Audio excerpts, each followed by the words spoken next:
Welcome back to What part is this? Welcome back to part 8 of the Pokemon Let's Go Eevee series for the Nintendo Switch. My name is Miguel Martinan, and I'm your host for this video today.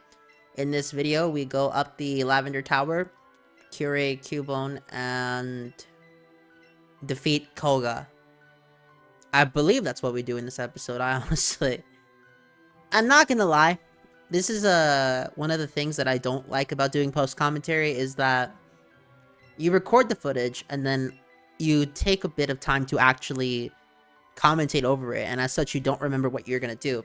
So the planning, one of the things that I liked about doing the series is live sometimes, becomes somewhat removed, especially because it's more like I'm watching something rather than playing through it, which makes it less of a live commentary and more of a post commentary, which is exactly what this is. Still, this is one of the quote-unquote touching moments of the game. This game is quite charming in of itself. Although here's another change that I wasn't too big of a fan of. Why are we not fighting the Marowak? Why is this reduced to just a cutscene? Yet another reason as to why this isn't my definitive version to play Gen 1. But then again, this is good enough. Good enough. It is a nice cutscene. The soundtrack is alright. But I don't know. It has to do with the fact that the older games, I still stand by it. The originals are better. The only thing that the new stuff has is graphics. You could say, oh, the battle system, but they also simplified the battle system of this game. So you can't say graphics as well. No. And also because of the changed rival, but I went over that back in parts 1 and 2. Besides that, the game itself is really fun. I genuinely do recommend it. If you're really good at JRPG, I can't recommend this to you. I think I can only recommend this to genuine fans of Pokemon or people who have not played JRPG before. If you're really good at JRPG, don't touch this game. Unless you are a diehard Pokemon fan. Problem is that when you got the Pokemon Go audience, the casual audience, I know some people who did have trouble with this game. And I had to ask myself, are they being serious? I understand that people are good at different things, but I didn't think this game was really a think tank. Okay, if someone told me, man, Emerald, that game kicked my ass, or man, Hard Gold Soul Silver, that level issue, where you're under-leveled for most of it, and then once you get to a point where you're out of game, it becomes too easy, only for you to get swept by Kingdra again. Okay, I could get behind that. The level curve in Hard Gold Soul Silver is probably its biggest fault. And that's something that I know that a lot of people have issues with, so I'm not really going to be too big on that.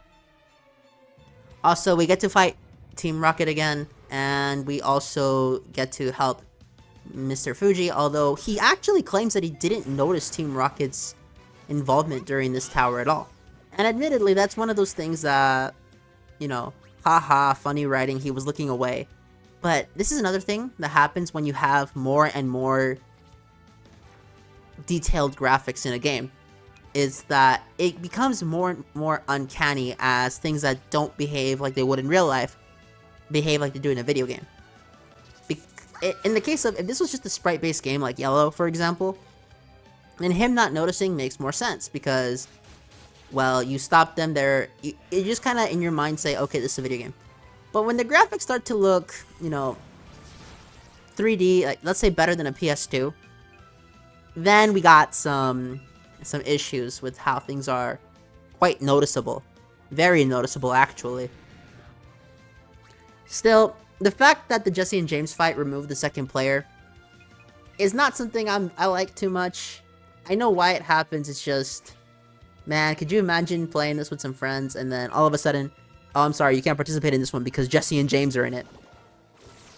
I think this would be the best time to do a participation because Jesse and James are the duo, okay, the Team Rocket dynamic duo, but they're not. Oh well. It's not like the fight is hard. And I might actually start skipping Jesse and James encounters altogether. Because they have, I believe, one more encounter in Sylph. And that should be it, to my knowledge. If there isn't one in Sylph, then we skip it. I mean, unless I demonstrate being forced to think about it, I probably will just skip their next encounter because the fight itself has proven to be one-sided beyond all recognition. And even when afflicted by status conditions, it's really not that bad. Still, they did manage to take a second Pokemon off me, so I now have 2 faints in this series. And both of them were for instances where the levels were similar or too low. I believe that my Pikachu fainted in the Misty fight, and now my Kadabra fainted in the Team Rocket fight. And I believe that should be it for faints, unless I am misremembering poorly. But I seriously doubt it. I'm pretty sure that I have a pretty good track record for the rest of this playthrough. It's not something too concerning in terms of the difficulty curve. At least I do have Pokemon faint during this playthrough, though. If that never happened once, then we'd have some problems with it. But because it does happen occasionally, it's not too bad. It's not the worst thing in the world. It could be a lot worse. Now we go on to one of the coolest to my knowledge sections, and that is the Poke Flute with the Snorlax. Mr. Fuji actually shows up here in the remake to tell us about it, but you know how it is. We wake it up, Snorlax fights you. One thing that I found interesting, on the top left of the screen during the battle with Snorlax, you'll notice that he's under a timer. Or more accurately, you the player are under a timer to defeat the Snorlax. Which I guess adds some tension to it. But the thing is, the timer is loose enough that I didn't run into it, and in fact, I didn't notice it while playing. In fact, I only noticed the quote-unquote match time during the editing. If I knew that was there while playing, I probably would have been more haste in my decision-making. But I didn't give haste, and just chose to play the battle normally. For the most part, I mean, these fights aren't really hard, again, because this is the Let's Go games, which are designed for the most basic of basic players. I get it. Look, again, I should stress this out. I'm not asking for fan ROM hack level difficulty. I'm just asking for some competent play from the game itself, making you think it through. Still, even if it doesn't have that, the game itself is still well made, that I don't mind it. I still have fun with it, and that's what I think is most important here. And do I catch this thing? Absolutely, I catch this thing. The only reason I catch this thing is because it's beneficial. Catching this is probably one of the good things to do. I don't know what level you do the fighting dojo at. I'm probably going to do that after I make the trip back to Saffron. I'll do the fighting dojo and then jump to Silphco. After Silphco, we'll do the Natsume fight. Then we'll surf downwards up to the Seafoam Islands. But I'm going to do Articuno, Zapdos, and Moltres as post-game. I'm not going to catch the legendary birds during the main campaign. I don't think it's really worth that. I'll do it for post-game just so you guys can see the rematch against Blue and Green along with the birds and Mewtwo. Will I show Red? I'm still debating on it, honestly, because I don't think it's really worth showing that off. If I do show it off, then so be it, but I just don't see it. I don't see the necessity to show it off at all. This fight with the Snorlax is actually pretty simple. You just saw... At least the capture's alright. And... I mean, the motion controls are... They're whatever, honestly. They're not great. They're only okay, but at least they work. One of the worst things your game can do with motion controls is have them not work. That's when it sucks. When they do work, it's pretty good. I also have a stockpile of Ultra Balls. I believe I have 100 Ultra Balls on me. Maybe more, actually. And because of that, I'm pretty much guaranteed to catch things. I don't really mind wasting my Great Balls ad nauseum. And as you can see, my levels are quite low. But thanks to the power of grinding and editing, when we get to Koga, you'll see a significant jump in levels for my whole team. But that's just a benefit of doing a post-recording as opposed to commentating over this live. Because truth be told, if I commentated over this live, then this series would have been easily double the amount of parts. And I'm debating whether or not to do Sword and Shield live. I might do it live. And by live, I don't mean live stream. I just mean live commentary while playing and then edit it down. Because it does make it more dynamic. It does provide for more instances of emotion during the playthrough, but it's one of those things of, these are RPG, and when it's an RPG, I really have to debate it. I know I did live commentary for most of Sisters vs. Sisters, because I wanted to do it because it was the new game, so it was really easy as I didn't know anybody who had played through it yet. But the thing is that when I was doing post-commentary for the final few episodes, I realized that I got a lot more done, and that if I did continue with the live commentary, it would have been probably 80 parts, honestly. Easily 80 episodes at that point. And nobody needs to see that, okay? Nobody needs to see me go through 80 parts of Neptunia. Even though the Rebirth 3 series is easily gonna be 100 parts. More than 100 parts, now that I think about it. Simply because, you know, that game is just so long. Now, don't get me wrong, it means that I got my money's worth. But shoot, the length difference is unreal. It's genuinely unreal how long that game is. Even with all the edits, because I still edit out a lot and the game is just too long. And my parts for that series are getting longer too, because I have to. Like, if I don't make the parts longer, then we'll just be around for too long. You know, if that series takes about 2 to 3 years, I don't even blame the game. That game is so long. Crystar, for example, took me over a year to beat. Over a year to beat. And I still haven't done everything in that game. But just the main story. I mean, once again, it means that I got my damn money's worth, but still. It's crazy to me how that works. Albeit, playing through a Pokemon game, it's one of those things where it's just so relaxing. And so fun to do so. I wish there was a facility in this game, like a combat facility for competitive battles with Gen 1 only. I would be down to play through that. I really would. But I don't know about how many people would do that. I still think it'd be cool, though. A Gen 1 only battle facility. Shit, I would play the fuck out of that. Yeah, I would. Still, this is what I mean by, thanks to the magic of editing, you don't have to see me grinding all that much. What you saw was me skipping an absurd amount of wild encounters, which aren't even wild encounters, they're just capture chances. Or whatever Pokemon Go calls them. That's probably another reason why I don't consider this the definitive version of Gen 1. Because Pokemon Go, what is my support trainer doing there? Okay. Because Pokemon Go influenced how this game was made. It's so noticeable that it's trying to tie into some mobile game. I guess if I was into Pokemon Go, I would enjoy this more, but because I wasn't, you know, I just couldn't be bothered to. Still, all these trainers, and they don't really have that much to show for it, really. They're not the most difficult things to encounter, and the actual battles themselves are quite basic at the end of the day. I'm glad that you can catch Pokemon here, because this was originally the Cycling Road in the original games, and Cycling Road is okay. It has some issues with how slow it is when you're going uphill. When you're going downhill, it's pretty cool. I like it. And then, these additional trainers, they're once again, they're just okay. They're not great. They're an okay challenge. They gave you some levels, and that's pretty much what these trainers exist to do. I'm also debating on whether or not I want to keep showing the gym trainers, because what I noticed in Erica's gym is that they just go down too easily.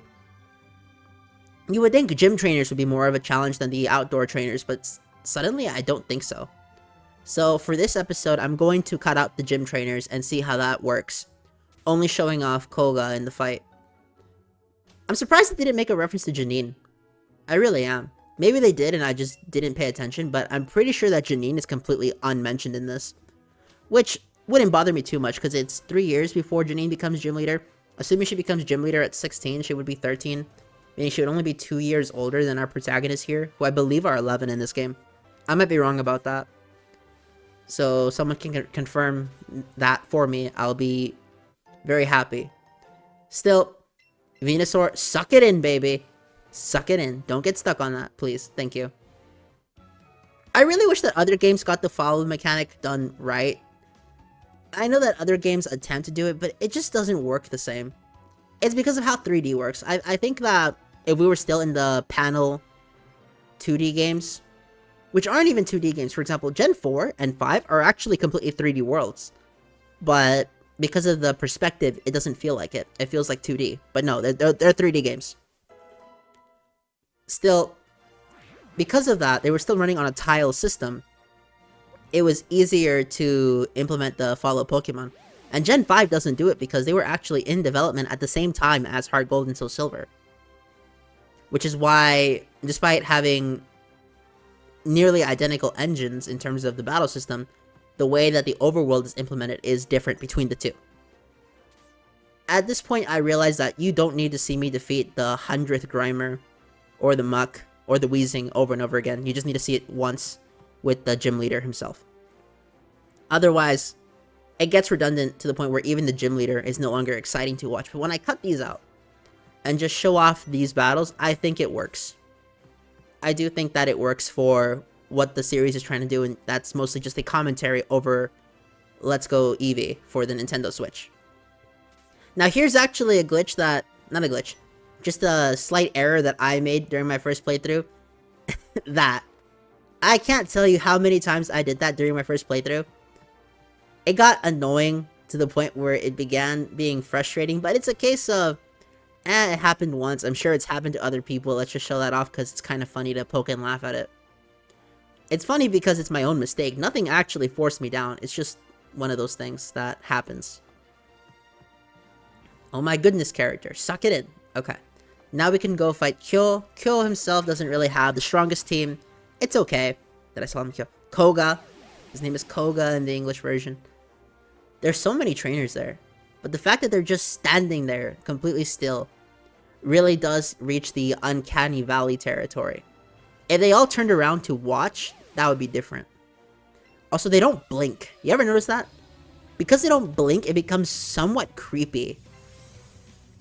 I kind of wish it did implement that. See, he blinked there, Koga, but the NPCs, I don't think they blink.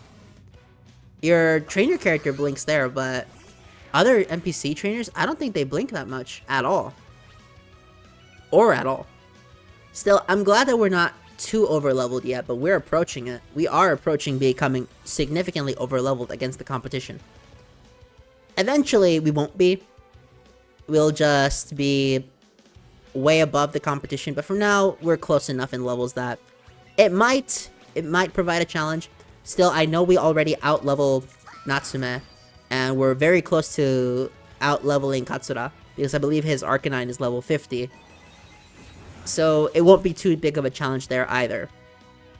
At least Giovanni is still over-leveled, but his gym battle, by the time we get there, we will have out-leveled him to such an extent that he would no longer be a challenge. Not even in the slightest. It's still interesting though. I do like how this game progresses, and the gym fight here is pretty cool.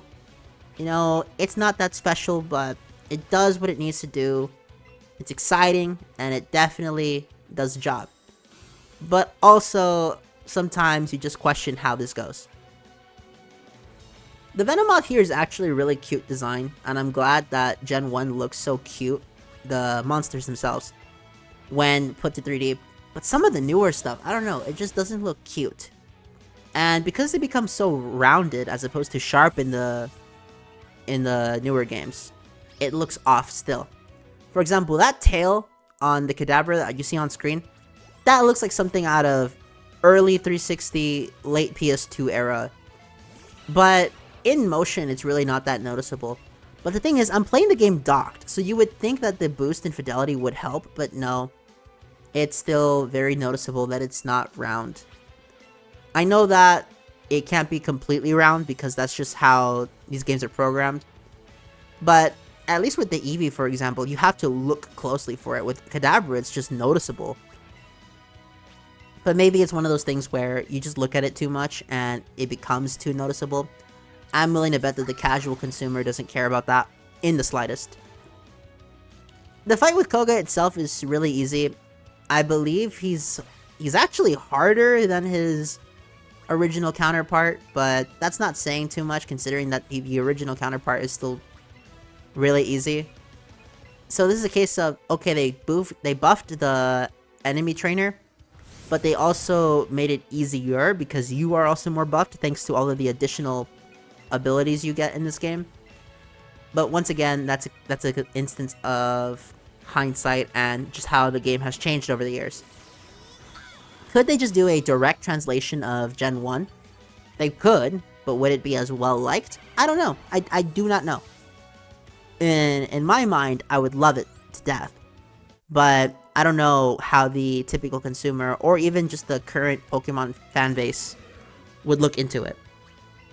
I'm not saying this to be elitist, but I think that there comes a point where too many people are talking about what they want, that what is best for the franchise becomes muddled up in a series of statements that may or may not be true, and that apply to different people.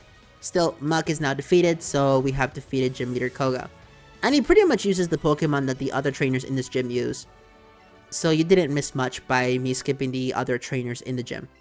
I do like the Ace Trainer jacket. That is a cool outfit. I really do wish that for the next Pokemon games, so whatever comes after Scarlet and Violet, we get some crazy customization for the clothing. I do hope for that. If we don't get it, then we don't get it, but still. I think it will go ham if we did. All that's left to do now is heal our Pokemon and then call it an episode. So thank you for watching, ladies and gentlemen. If you like this video, comment on this video, share this video. I want this to be seen by as many people as possible. And I wish you all a nice day. Once again, my name is Miguel Martinon. And the next time we meet, we will be going up to the east side of Fuchsia City, heading up to Saffron, maybe defeating the second Snorlax, and potentially doing a bit more. We could also run around in Fuchsia to get some secret techniques that might be here. I'm trying to remember it because I know that the position of all the items changed, especially considering that the Safari Zone has now been replaced with the Go Park. But we'll get to all of that later in future episodes.